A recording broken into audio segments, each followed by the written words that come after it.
Selanjutnya juga ada seorang yang sangat tua di Mekah.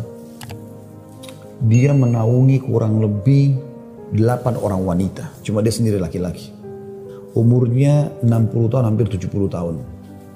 Ringkas cerita teman-teman sekalian, At-Tabari menceritakan karena dia bilang saya hadir dari awal kisah ini maka saya coba ceritakan. Dia bilang ada seseorang yang tua, miskin di musim haji. Dia coba mencari sesuap nasi. Kemudian dia tidak temukan. Lalu dia pulang ke rumahnya. Dia ditanya oleh istrinya, apakah ada makanan buat kita hari ini? Maka dia bilang, saya sudah coba tadi keliling mencari makanan buat kita buka puasa tapi nggak ada. Kemudian dia bilang, coba saya keluar lagi. Keluarlah orang tua ini, jalan jauh dari rumahnya. Apa kira-kira yang harus dia lakukan?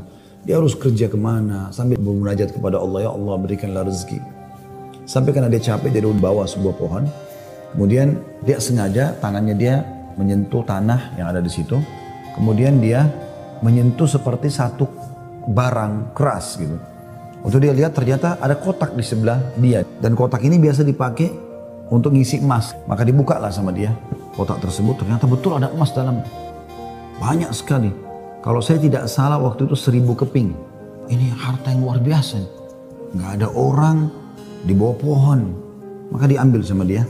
Dibungkus dengan rapi. Pada saat itu terlintas di benaknya syaitan menggoda. Kau orang miskin. Kalaupun kau tidak mau mengambil semua, ambillah minimal 1 batang emas atau 1 koin dinar emas yang kau bisa infakkan untuk buka puasa keluargamu. Tapi dia melawan sambil dia mengatakan, tidak bisa, ini bukan hak saya. Kalaupun ini luqata ini seperti harta yang ditemukan. Kan itu syaratnya harus teman-teman sekalian diiklankan selama setahun ya. Selama setahun Anda iklankan, kalau sudah setahun baru bisa mungkin jadi hak milik Anda. Dia pulang ke rumahnya, lalu kemudian dia rencana tidak mau sampaikan kepada istrinya. Terus istrinya rupanya karena membuka pintu melihat ada di tangannya sesuatu, maka istrinya bilang, apa kau sudah bawa bekal buat kami? Kata dia, nggak ada. Lalu kemudian dia mengatakan, tapi apa itu? Di bawah bungkusan kainmu. Dia bilang, ini bukan urusan kamu. Dia bilang, saya minta atas sama Allah, jelaskan apa itu. Karena istrinya membawa nama Allah, maka dia mengatakan ceritanya begini tadi. Istrinya perempuan miskin dengar emas, perempuan kaya saja dengar emas mungkin tertarik, apalagi yang miskin yang susah gitu. Maka dia mengatakan, kalau gitu kita bisa gunakan karena kita orang miskin dan itu harta yang kau temukan. Kata dia, tidak demi Allah. Kalaupun ini kita bisa gunakan setelah 1 tahun kita iklankan. Tidak boleh sembarangan. Maka istrinya bilang, kalau begitu minimal ambil 1 koin dinarnya. Kita pakai buka puasa. Halal buat kita sekarang, kita ini miskin sekali, nggak bisa apa-apa. 8 orang kau harus naungin sekarang. Dia bilang, tidak demi Allah. Kalau seandainya kau sentuh kotak ini ada yang kau ambil, demi Allah kau saya ceraikan. Istrinya kaget dengan kata-kata itu. Akhirnya dia lihat keseriusan suaminya, tidak berani juga. Disimpanlah di rumahnya. Akhirnya tiba waktu buka puasa, mereka buka puasa apa adanya. Air putih saja. Roti-roti kering ada di rumah. Itulah yang dimakan sudah. Besok pagi, selepas sholat subuh di Masjid Haram, orang tua ini pas keluar, ternyata ada 1 orang dari Khurasan naik di atas sebuah batu dekat Masjid Haram lalu teriak-teriak. Dia mengatakan, wahai muslimin, wahai hamba-hamba Allah, saya kehilangan sebuah kotak isinya 1000 dinar emas. Siapa yang menemukan, tolong kembalikan kepada saya dan semoga Allah balas kebaikannya dengan pahala dan pengampunan dosa, peninggian derajat dan seterusnya. Rupanya si orang tua ini dengar. Kotak ini dia yang temukan kemarin. Tapi dia juga butuh. Maka dia mengatakan, wahai Khurasani. Khurasani kayak orang dari Khurasan. Dia tahu ini dari Khurasan. Mungkin dari face wajahnya gitu kan. Wahai Khurasani. Kalau ada orang yang temukan, berapa kau kasih dia? Kemudian kata Khurasan itu, berapa kira-kira dia minta? Kata orang tua ini, minimal kau kasih dia setengahnya. Kata orang Khurasan, tidak bisa. Kalau begitu, kasihlah berapa yang kau mau. Mungkin 1/10-nya. 10% maksudnya. Kata orang Khurasan, tidak bisa. Dia kembalikan karena Allah dan saya doakan supaya dapat pahala di sisi Allah. Dia miskin. Sudah tua, umurnya hampir 70 tahun. Mau kerja di mana? Di rumahnya sudah ada emas yang begitu banyak. Godaannya luar biasa. Maka orang ini pulang ke rumahnya lalu dia mengatakan, wahai istriku, aku sudah temukan pemilik emas ini. Kata istrinya, alhamdulillah kalau begitu. Bagaimana perkembangan? Tapi saya minta sama dia supaya dia bayar sesuatu. Dia hanya mau doakan saja. Kata istrinya, coba aku kembali ke dia, siapa tahu dia masih mau negosiasi. Ya kan? Dia bilang baiklah. Dia kembali lagi, ketemu lagi sama orang tadi di hari yang ketiga sekarang.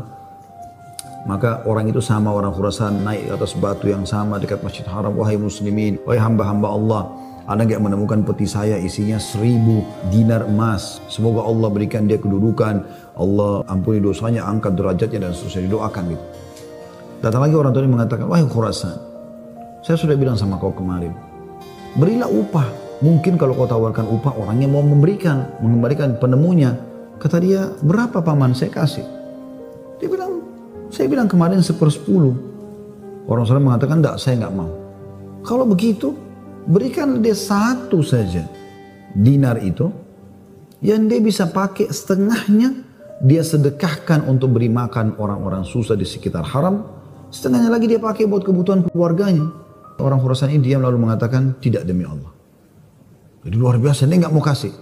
Pokoknya dia kembalikan utuh atau nggak usah. Dan dia berharap pahala di sisi Allah. Kalau dia minta bayaran, saya nggak mau.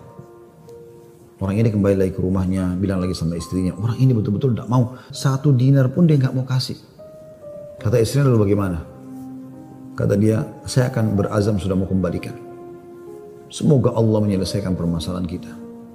Kata Imam Tabari yang menceritakan kisah ini, dia betul-betul hadiri kisah ini. Dia tahu ini jalan ceritanya dan dia menceritakan. Lalu orang ini kembali lagi, ternyata di hari selanjutnya masih sama lagi kejadiannya.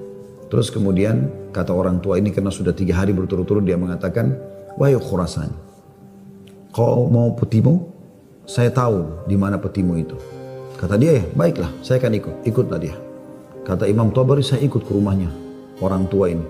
Jalan. Pada saat tiba di satu rumah, ada rumah yang terbuat dindingnya dari tanah liat. Sama sekali tidak kelihatan layak untuk ditinggal.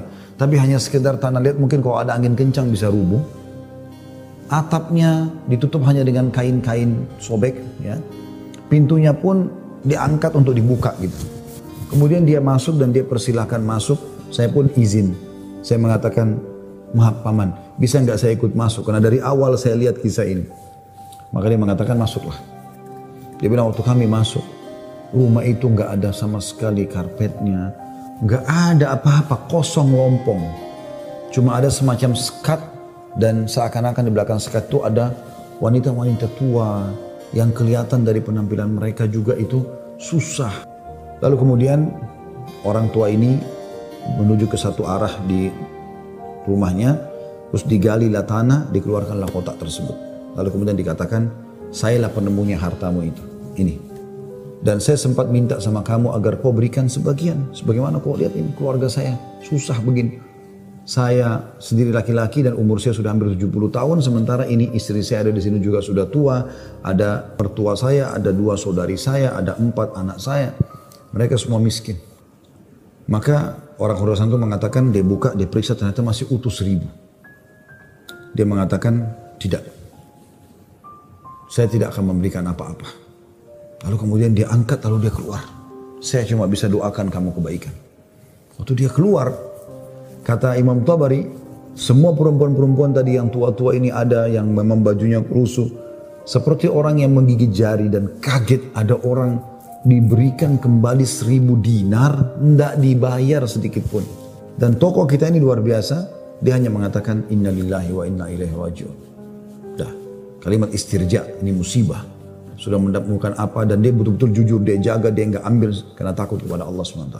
Kata Imam Tabari bilang, saya tidak tahu mau bilang apa. Saya pun menundukkan kepala, serba salah karena waktu itu Imam Tabari masih muda dan belum punya apa-apa gitu. Dia juga membantu apa gitu. Dia bilang, tiba-tiba ada yang ketuk pintu. Lalu pemilik rumah ini buka, ternyata orang Khurasan tadi kembali lagi.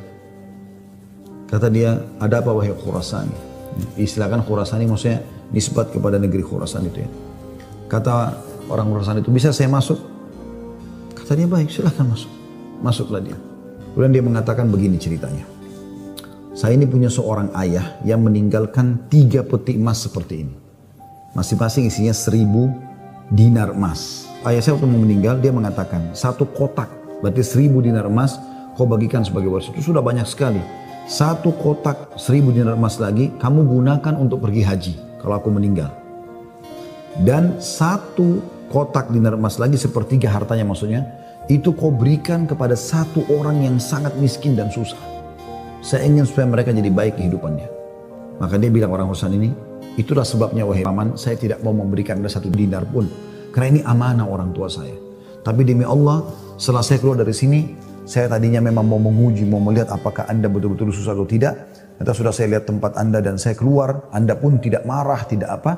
Maka saya melihat Anda orang yang paling layak untuk menerima. Maka ambillah ini semua sedekah atas nama ayahku. Kata Imam Tabari, tiba-tiba orang itu taruh, kemudian dia lari, pergi. Saya berusaha mengejarnya, ingin mengucapkan terima kasih bersama pemilik rumah, kami sudah tidak bisa melihatnya, dia sudah hilang orang itu.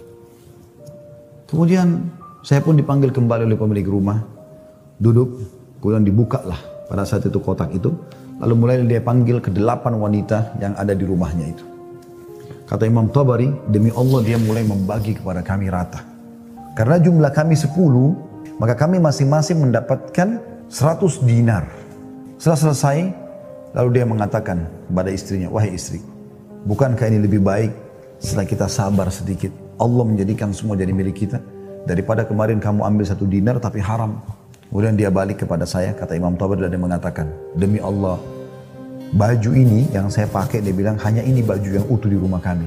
Sebagaimana kau lihat baju-baju ini semua yang dipakai oleh keluargaku, tidak ada yang layak dipakai sholat. Jadi kalau waktu sholat tiba, saya sholat dulu, kemudian saya sembunyi di satu tempat, baju ini saya buka, dipakai oleh istri saya, dipakai sholat. Habis itu dibuka, dipakai sholat oleh mertua saya, dibuka, dipakai sholat oleh saudari saya, oleh anak saya. 1 baju. Kata Imam Tabari, saya berterima kasih padanya, kemudian saya pergi. Saya menemukan harta itu sangat berkah dalam hidup saya, dia bilang. Beberapa tahun kemudian saya datang lagi ke Mekah, saya datang ke alamat yang sama, rumah itu sudah tidak ada, saya cari tahu ternyata orang tua ini sudah meninggal, dan saya temukan anak-anaknya yang perempuan 4 itu semua menikah dengan tokoh-tokoh masyarakat Mekah, orang-orang kaya, dan keluarga mereka menjadi orang yang mampu semuanya. Selanjutnya juga saya sarankan sunnah Nabi SAW, kalau kita sedang diberikan cobaan, lihat orang yang di atas kita, lihat orang yang lebih susah. Kalau kita pincang, na'udzubillah, puntung kakinya 1, lihat orang yang puntung kakinya 2. Puntung kakinya 2, lihat orang yang juga puntung tangannya. Puntung kaki dan tangannya, lihat orang yang buta. Selalu orang yang lebih susah. Sehingga kita selalu tahu nikmat Allah begitu besar kepada kita. Kadang-kadang teman-teman saya lihat ada orang berkeluh kesahnya luar biasa, padahal sebenarnya masalahnya kecil dalam hidupnya. Masalahnya masih bisa dia laluin, tapi dia besar-besarkan masalah itu. Sehingga akhirnya dia tidak bisa melalui cobaan dengan baik. Apa kata Umar radhiyallahu anhu tentang masalah ini? Orang yang Allah berikan cobaan kepada dia, dan pasti Allah akan uji hamba-hambanya. Sebagaimana Allah jelaskan dalam surah Al-Baqarah, ya, ayat 155 ya. A'udzubillahi minasyaitonirrajim. Walanabluwannakum bisyai'in minal khauf. Kami pasti akan menguji kalian dengan sedikit takut. Minal khaufi wal ju', rasa lapar. Wa naqsi minal amwali wal anfusi wath thamarat, dan kekurangan jiwa. Yang orang kita cintai meninggal, harta juga kurang, hasil panen juga kurang, pekerjaan tidak ada, di PHK kayak sekarang masa pandemi. Wa basyirus sabirin, dan sampaikan berita-berita kepada orang-orang yang sabar. Siapa mereka ya Allah? 156-nya. Alladzina idza asabathum musibatun qalu inna lillahi wa inna ilaihi raji'un. Mereka yang kalau ditimpa musibah mereka mengatakan kami milik Allah, kami akan kembali kepada Allah. Lalu Allah bilang apa? Ulaika, mereka lah. Alaihim salawatu min rabbihim rahmah. Mereka akan dapat ya jalan keluar dan rezeki dari Tuhan mereka. Wa ulaika humul muflihun, dan mereka adalah orang-orang yang beruntung, gitu kan? Jadi sini teman-teman sekalian, Anda sabar dalam melaluinya dan lihat orang yang lebih berat. Insya Allah akan ada jalan keluar, tidak mungkin tidak. Yang penting teman-teman, di saat kita lagi genting, terus bergerak, terus berusaha, terus ikhtiar, terus berdoa kepada Allah SWT. Saling dukung-menukung, jangan saling menyalahkan. Jangan Anda menyalahkan suami yang mungkin lagi stres juga pengen cari kerjaan. Jangan juga suami berhenti total dari usaha.